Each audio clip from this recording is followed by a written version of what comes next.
Hello, welcome back to the channel. তো চলে এলাম ঈদের সম্ভাব্য মুক্তিপ্রাপ্ত সিনেমাগুলোর মধ্যে পিনিক নামের একটি সিনেমার টিজার রিভিউ নিয়ে। তো এই সিনেমাটিতে অভিনয় করেছেন আদর আজাদ। যে টিজারটি রিলিজ পেয়েছে 26শে ফেব্রুয়ারিতে। সিনেমাটি পরিচালনা করেছেন জাহিদ জুয়েল, এবং এখানে আদর আজাদ ছাড়াও আরো অভিনয় করেছেন শবনম বুবলি, আলিরাজ, অনেকদিন পর আমরা আলিরাজকে আবার বাংলা সিনেমা দেখতে পেলাম, এবং আরো অনেক অনেক অভিনয় শিল্পীরা। তো সিনেমাটির টিজার রিলিজ পেয়েছে জ্যাজ মাল্টিমিডিয়ার ইউটিউব চ্যানেলে। তো কেমন ছিল টিজারটা সেটা নিয়েই এখন আলোচনা করব। তো টিজারে আমরা খুবই রহস্যময় একটি আবহ দেখতে পেয়েছি, যেখানে একটি ক্যারেক্টার একটি করাত নিয়ে, ইলেকট্রিক করাত নিয়ে কোনো একজন মানুষকে কাটতে থাকেন। সো এটা খুবই ডিস্টার্বিং ছিল, খুবই ভয়ঙ্কর একটি দৃশ্য। এবং এই দৃশ্যে তিনি যখন কাটা শুরু করেন তখন তার শরীরের উপর লাল রঙের রক্ত আমরা দেখি ছিটকে পড়ে। সো এই রহস্যময় ক্যারেক্টারটি কে, কে এভাবে এত হিংস্রভাবে মানুষ হত্যা করছে, সেটা কিন্তু একটা রহস্য হিসাবেই রয়ে গেছে এই টিজারে।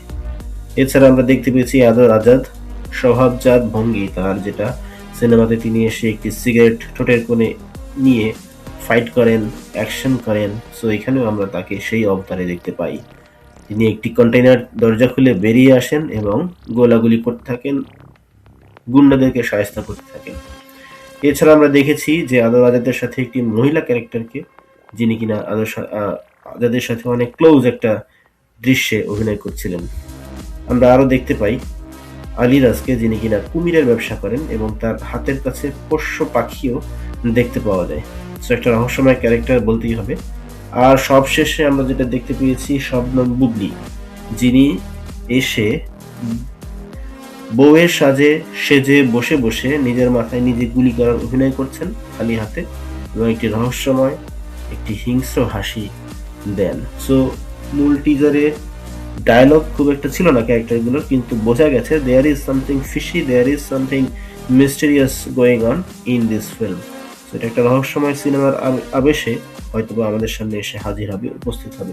কেমন হবে সিনেমাটা সেটা সময় হলেই আমরা বলতে পারবো, বাট এই মুহূর্তে টিজার যেহেতু রিলিজ পেয়েছে, টিজারটা কিন্তু মোটামুটি ভালোই হয়েছে বলতে হবে।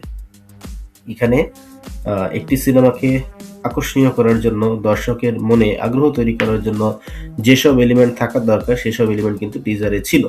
সেই ক্ষেত্রে পরিচালক এখানে অবশ্যই ধন্যবাদ পাবেন তার এই চমৎকার কাজের জন্য। এছাড়াও আদর আজাদ যতটুকু সময় ছিলেন এখানে ভালো করেছেন। অভিনয় শিল্পীদের মধ্যে আলিরাজও ছিলেন, তার উপস্থিতি সবসময় একটা স্পেশাল ফিলিং দেয়। সো এখানেও সেটা হয়েছে।